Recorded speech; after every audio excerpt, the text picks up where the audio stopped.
एक बोरी गेहूं। प्रतापनगर एक बहुत ही संपन्न राज्य था। वहां के राजा बहुत ही प्रतापी थे और प्रजा का पूरा ख्याल रखते थे। राजा ने पूरे जीवन प्रजा की मन से सेवा की थी, लेकिन अब वह बूढ़े हो चले थे तो मन में बड़ी दुविधा थी कि उनके बाद राज्य को कौन चलाएगा। राजा साहब के 3 बेटे थे। अब तीनों ने एक ही गुरु और एक ही विद्यालय से शिक्षा ली थी, लेकिन राजा ये निर्णय नहीं कर पा रहे थे कि कौन राज्य के लिए सबसे अच्छा उत्तराधिकारी है। अब राजा ने तीनों बेटों की परीक्षा लेने की सोची। एक दिन राजा ने सुबह सुबह सभी पुत्रों को बुलाया और उन सबको एक एक बोरी गेहूं देते हुए कहा कि मैं और तुम्हारी माता तीर्थ यात्रा पर जा रहे हैं। हमें वापस आने में 1 वर्ष से भी ज्यादा लग सकता है।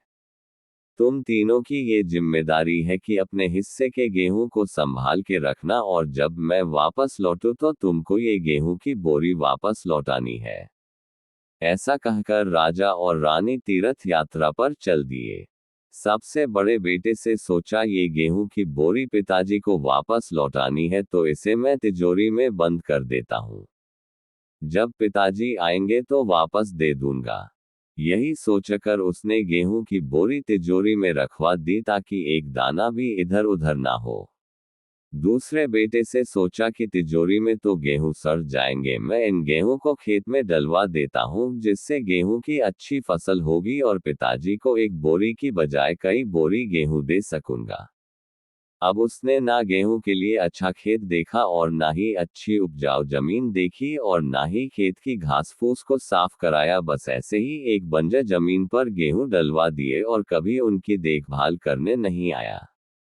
उसे लगा कि अब अपने आप फसल आ जाएगी। तीसरा बेटा ज्यादा समझदार था।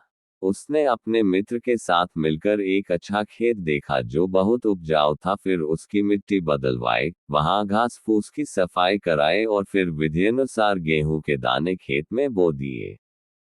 पूरी लगन और मेहनत से खेत की हिफाजत की। समय पर खाद पानी सब कुछ दिया। साल भर बाद पहली फसल आई, उसने फिर से उसे बोया, फिर और अन्न उपजा। खेत खलिहान लहलहाने लगा। राजा यही कोई 3 वर्ष बाद वापस आया। तीनों पुत्रों को देखकर बड़ी प्रसन्नता हुई, साथ ही मन में इच्छा थी ये जानने की कि बेटों ने गेहूं के साथ क्या किया। पहले पुत्र ने जैसे ही तिजोरी खोल के दिखाई, अंदर से बहुत बुरी बदबू आ रही थी, सब कुछ सड़कर राख हो चुका था। पिता ने कहा, ये अन्न है जिससे हम सबका जीवन चलता है और तुम इसकी देखभाल नहीं कर पाए, तुम क्या राज्य संभालोगे। अब दूसरा बेटा पिता को उस जगह पर ले गया जहां उसने गेहूं को डलवाया था। वहां जाकर देखा तो जंगल था, बड़ी बड़ी घास फूस खड़ी थी। गेहूं का तो नामो निशान ही नहीं था। राजा बहुत नाराज हुआ और उसे भी राज्य का उत्तराधिकारी बनाने से मना कर दिया। अब तीसरा पुत्र पिता को अपने खेतों पर ले गया। वाह! दूर से ही एक अलग खुशबू आ रही थी।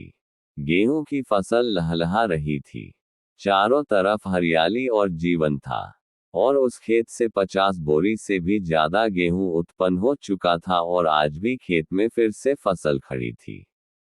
राजा का मन देखकर बहुत प्रसन्न हुआ और राजा ने तीसरे बेटे को अपने राज्य का उत्तराधिकारी बनाने का निर्णय लिया। दोस्तों, उस राजा की तरह भगवान ने भी हमें कुछ गेहूं संभाल के रखने को दिए हैं। वो गेहूं है हमारा जीवन, जिसे हम बेकार के कामों में नष्ट कर देते हैं।